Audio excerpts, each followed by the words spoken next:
দেখো ডিমটা ভাজা হয়েছে, মানে 2 ঘন্টা রেখেছিলাম, প্রায় অনেকটাই কুসুমটা ভাজা হয়ে গেছে। একদমই অরিজিনাল, ফেক নয়। মানে আমি আজকে এক্সপেরিমেন্ট করে দেখলাম যে এটা ঠিক। হ্যাঁ গাইস, কেমন আছো সবাই? আশা করি সবাই ভালো আছো। আর ভালো আছো আমি বলবো না, কারণ যে হারে গরম পড়েছে তাতে সকলেরই অবস্থা খুব খারাপ।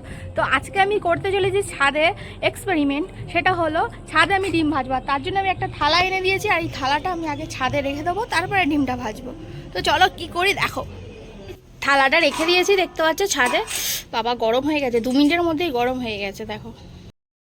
তো আমি ডিম, সরষের তেল আর খুন্তি নিয়ে চলে এসেছি। এই যে হচ্ছে ডিম, তেলটা দিয়ে দিই এবার থালার মধ্যে, দেখি কি অবস্থা হয়। 5 মিনিট রেখেছিলাম, দেখি গরম হয়েছে কিনা। তো তেলটা দিয়ে দিচ্ছি, তোমরা দেখতে পাচ্ছ।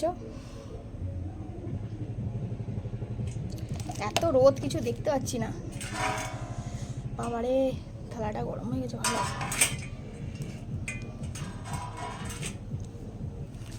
ডিমটা দিয়ে দিই, দেখি দেখা যাচ্ছে কিনা বুঝতে পারছি না। আমি এখন ডিমটা দিয়ে দিই, দেখি হয় কিনা, দেখি।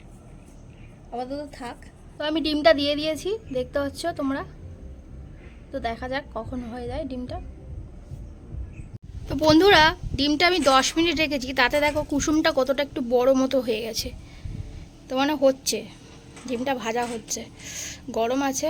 তো যাই হোক, আমি আবার একটু পরে আসবো, কেননা এই যে সবাই যে হ্যাকটা করে দেখাচ্ছে যে সঙ্গে সঙ্গে হয়ে যাচ্ছে ডিম ভাজা বলো বা মাছ ভাজা বলো, এটা সম্পূর্ণ মিথ্যে। এটা আমার মানে আমি করে বুঝতে পারলাম যে আমি প্রায় 10 মিনিট রেখেছি, রাখার পরে ডিমের কুসুমটা একটু বড় হয়েছে। তার মানে সঙ্গে সঙ্গে হয় না জিনিসটা, তার মানে ওরা কিছু অন্য কিছু ব্যাপার আছে। তো যাই হোক, আমি কিছু বলতে চাই না সেটা নিয়ে। তো আমি দেখি কখন ডিমটা ভাজা হয়, তারপরে আবার তোমাদের সাথে পরে দেখা করব। পরে দেখা করব বললাম ঠিকই, কিন্তু তোমাদেরকে একটা কথা বলি, যে সবাই যে ইনস্ট্যান্টলি ডিম ভেজে নিচ্ছে, মাছ ভেজে নিচ্ছে, ওটা কিন্তু মিথ্যে। মানে আমি দেখেই বুঝতে পারছি সব মানে মিথ্যে জিনিসটা। এই রোদের মধ্যে এতক্ষণ 10 মিনিট ধরে দিয়েছি, সবাই ডিমের কুসুমটা বড় হয়েছে। তার মানে এখনও সময় লাগবে 1 ঘন্টার ওপর। তো এতক্ষণ তো ছাদে থাকা যাবে না, প্রচুর রোদ, গরমে পা দেওয়া যাচ্ছে না ছাদে। আর এইদিকে আমি পাখিদের খাওয়ার জন্য একটু জল দিয়েছি, যেহেতু আমাদের এখানে এই যে কাঁঠাল গাছটা আছে, সেই গাছে পাখি বসে, সেই পাখিরা জল খেতে আসে। তো দেখি গাছটায় পাখি বসেছে কিনা। তো এই কাঁঠাল গাছটায় প্রচুর কাঁঠাল হয়েছে। আমি দেখাতে পারছি কিনা বুঝতে পারছি না, কারণ পুরো রোদে কিচ্ছু দেখতে পাচ্ছি না, অন্ধকার পুরো মনে হচ্ছে। তো এই গাছে পাখিরা বসে, আর পাখিদের জন্য আমি এখানটায় ঠিক জল রেখে দিয়েছি, যদি ওরা খায়।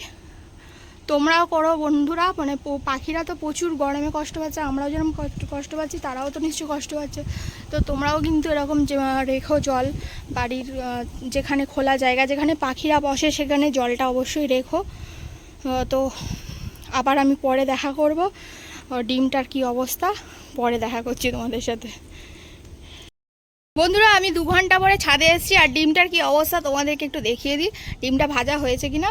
তো আমি তো দেখতে পাচ্ছি কি অবস্থা, তোমরাও দেখে নাও। দেখো ডিমটা ভাজা হয়েছে, মানে 2 ঘন্টা রেখেছিলাম, প্রায় অনেকটাই কুসুমটা ভাজা হয়ে গেছে। মানে যদি আরও 4-5 ঘন্টা রাখা যায়, ডিমটা ভাজা হবে। মানে এই ধরনের যে ভিডিওগুলো হয় একদমই অরিজিনাল, ফেক নয়। মানে আমি আজকে এক্সপেরিমেন্ট করে দেখলাম যে এটা ঠিক। তো বন্ধুরা, তোমরা দেখে নিলে যে ডিমটা কতটা ভাজা হয়েছে, ডিমের কুসুমটা অনেকটাই ভাজা হয়ে গেছে। আর এই ধরনের যেসব ভিডিওগুলো হয় একদমই অরিজিনাল, কোনো ফেক নয়। তোমরাও চাইলে ট্রাই করতে পারো। আমি যদি হাতে 4-5 ঘন্টা টাইম রাখতাম, ডিমটা কিন্তু অনেক পুরোটাই ভাজা হয়ে যেত, কুসুমটা অনেকটাই ভাজা হয়েছে। তো আমি আর বাড়ালাম না, জাস্ট আমি মানে একটু পরীক্ষা করে দেখছিলাম যে এরকম ভিডিও সত্যি কিনা। তো হয়েছে ঠিকই। আর বেশি বাড়ালাম না, ভিডিওটা আমি এখানেই শেষ করলাম। যদি তোমাদের ভালো লেগে থাকে, আমার ইউটিউব চ্যানেলটাকে সাবস্ক্রাইব করে দিয়ে ফেসবুক পেজ ও ইনস্টাগ্রামটা ফলো করে দিও। আর একটা বলে দিচ্ছি, গরম কিন্তু প্রচুর পড়েছে, প্রচুর পরিমাণে ঠান্ডা জল খেও, ঠান্ডা জল খেও, জল খেয়ে শরীর সুস্থ রেখো, ঠিক আছে? আর সকলে ভালো থেকো, টাটা।